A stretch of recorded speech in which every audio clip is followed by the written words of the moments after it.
Hey everyone, Scott here. I have a special announcement before we begin this episode. I'm doing a 5-part series on the Middle Ages, and I make the argument that the so-called Dark Ages really weren't that dark. No one thought the Earth was flat. Many things were invented like clocks, windmills, and even flying machines. Universities were built, philosophy spread, and even the bad stuff that we associate with the Middle Ages, like witch burnings, happened in the Renaissance and even the Enlightenment. The reason I'm doing this series is because I'm also releasing a book that I just finished on the same subject. It's called The Age of Illumination: Science, Technology, and Reason in the Middle Ages. It covers all the things I'm going to mention in this podcast series, but goes into way more detail. The book is now available on Amazon in ebook and paperback form. The ebook is only $2.99, and you can find it by going to Amazon and search for The Age of Illumination and Scott Rank. So if you like this podcast, I think you'll really like the book. I get way into the details of the Middle Ages and try to make the story as interesting as possible. So please go check it out on Amazon, and if you like the book, please leave a review as well. Thanks for listening. Welcome to the History Unplugged podcast, the unscripted show that celebrates unsung heroes, myth-busts historical lies, and rediscovers the forgotten stories that changed our world. I'm your host, Scott Rank.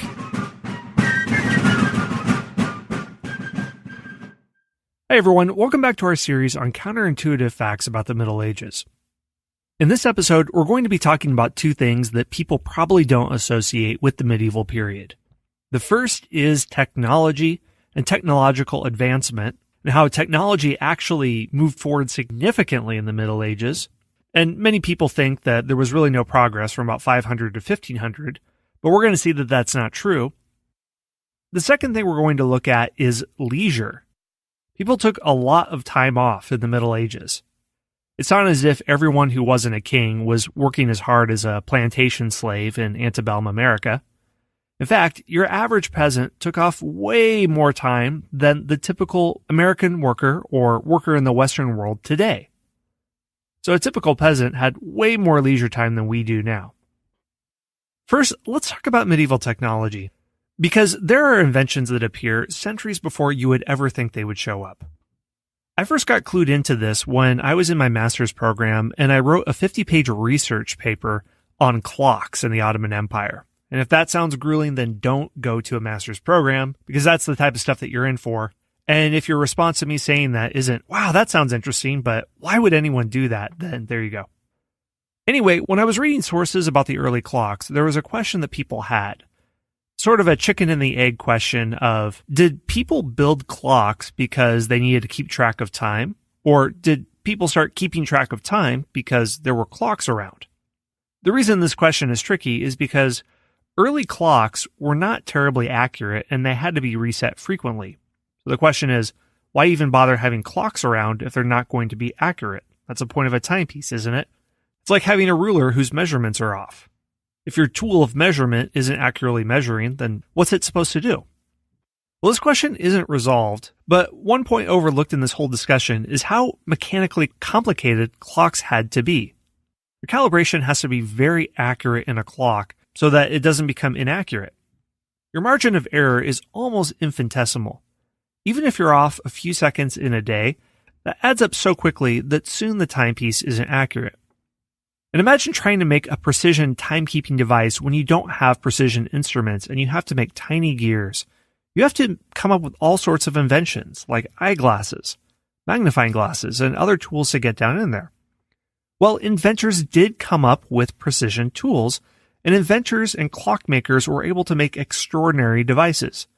So much so that you see clocks appear in the Middle Ages that are so precise they can handle calculations that go on for days, weeks, months, years, and even centuries, and not just handle the time of day, but be able to calculate planetary motion and see where the planets are in our solar system at any given time.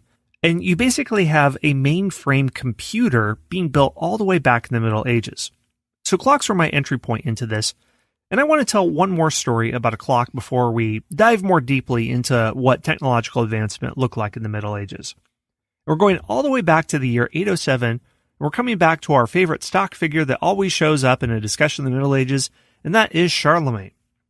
So in this year, Charlemagne received an embassy from Harun al-Rashid, who is the caliph of the Abbasid Empire, centered in Baghdad.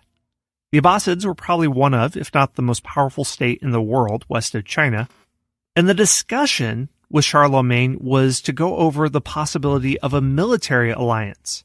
Harun al-Rashid wanted a military alliance against the Byzantine Empire that was on his north and a breakaway Muslim state in Spain. The Umayyad family that had run the Islamic Caliphate before the Abbasid dynasty took control in Spain, and Harun al-Rashid wanted to take it back and figured Charlemagne would be a useful ally. When the embassy arrived in Charlemagne's court, Harun sent numerous presents to him, partly to butter him up for an alliance, but with any giving of gifts, you also want to show off your technological superiority. So these gifts included scents and fabrics and a chessboard. Famously, there was an elephant named Abu Abbas, and we have all sorts of tapestries and pictures of this elephant showing up in a chronicle. But the most astounding of all was an automatic water clock. It was made of brass and marked the 12 hours with balls of brass that fell on a plate every hour and had 12 horsemen who appeared in turn precisely at each hour and closed the previous window. According to the Royal Frankish Annals, the Frankish Chronicle, there were other features on the clock that were too numerous to mention. And this mechanical clock predates the appearance of similar mechanical clocks in medieval towns and villages by at least 6 centuries, because at this time in Europe, the only other clocks were primitive sundials and sand clocks and the occasional water clock, but that definitely lacked the sophistication of the Abbasid contraption. So this is perhaps the first mention of a mechanical clock in any medieval source. The clock's design was based in part on Greek and Roman models from antiquity, because technology to create such things had been lost. But in the coming centuries, the greatest minds of medieval Europe used these few scraps of reference and innovated by using whatever sources they could recover, but also using completely new ways of thinking. So this combination of innovation and historical precedent led to a surprising number of technological innovations. Charlemagne's clock may have been a catalyst for the development of technology in the Middle Ages. We don't know how well this thing was known. Yes, it was in the Frankish Chronicles, don't know how many people read them. And until the 11th century, clocks were rare. They usually employed water weight and were used in monasteries, where timekeeping was important because you would have a fairly rigid schedule where there would be prayers of the hours. These prayers would occur at night, so you couldn't use environmental conditions like the sun to know the time. But if we just jump ahead a few centuries, by 1320, there are so many references to clocks in different sources that it's safe to say most medieval villages had one. And many of these clocks were built with an incredible amount of structural integrity and could last the test of time. The clock in Salisbury Cathedral, which was built in 1386, still keeps time today. And it wasn't just timekeeping devices that appear. Another important device was the astrolabe. The astrolabe was an early model of the solar system that was driven partly by interest in astrology, but this eventually inspired the scientific pursuit of true astronomy. In addition to water clocks, water inspired other technological innovations in the Middle Ages. Mills used water pressure to crush and extract ore, as well as process grain. And there were other developments in water-related vessels. By 1300, ships were multi-masted and featured a stern-post-mounted rudder, and navigation was carried out by means of a new dry compass. These innovations are what ignited the age of exploration, which paved the way for the eventual circumnavigation of the globe. So what kicked off this period of innovation? Partly it had to do with research that was taking place at monasteries, and we're going to see in a second where one of the first flying machines we have record of was made at a monastery, but it also has to do with economics and the shortage of labor. In the middle of the 14th century, there was a famine that spread throughout England and Europe. And then, of course, there was the Black Plague, which we talked about in a previous episode, that killed up to a third of Europe. This shortage of people led to all sorts of different social developments, including standing armies rather than groups of noblemen relying on a steady population of feudal vassals. This in turn led to increased amounts of siege warfare, which necessitated all sorts of military innovations. The trebuchet in the 11th century was the largest long-range siege weapon used, and we see this in the Crusades. But by 1324, the invention of artillery using gunpowder-driven cannons rendered castles obsolete. During the 100 Years' War, the English perfected the longbow, which diminished the usefulness of armor, since volleys could be released quickly and their powerful projectile force pierced armor. And since the time of Charlemagne, mounted cavalry had seen constant innovation, including the stirrup, the horseshoe, and the spur, which allowed soldiers to fight without dismounting, ride farther and longer through varied terrain, and have more control over their animals during battle. This is one of the easiest mistakes to identify in any historical epic film that takes place in the Roman era or the Middle Ages. Anything before the High Middle Ages that has a stirrup is wrong because stirrups didn't exist. And I'm not bothered about this mistake because almost nobody knows that. And if you're going to film Gladiator, set during the Roman Empire, you can't have hundreds of extras on horseback without stirrups. It's going to make it a lot harder. Filming will be more difficult. No one will really even notice. But if you want to nitpick films better, there's a little bit of info for you. When it comes to medieval technology, somebody that you can't overlook, but sadly has been mostly forgotten, is Almer of Malmesbury. He was a monk who invented a flying machine in the 11th century. If we think of pre-Wright Brothers era flight, a lot of people think of Leonardo da Vinci with his illustrations and drawings, and imagining that he was successfully flying in Italy. But Da Vinci only made drawings, and it was a nice drawing, but his design would have never flown, and it would have dropped like a rock. Almer of Malmesbury built what we can think of as a vest or a glider. Almer was a monk of Malmesbury Abbey in England, and was known to have written on astrology. The only thing we know about his life is a mention of him in the chronicle Gesta Regum Angelorum, or Deeds of the English Kings.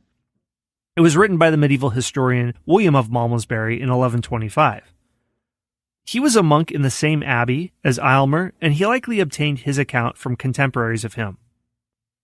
William records that in Almer's youth, he read the Greek fable of Daedalus and wanted to reproduce this flying feat.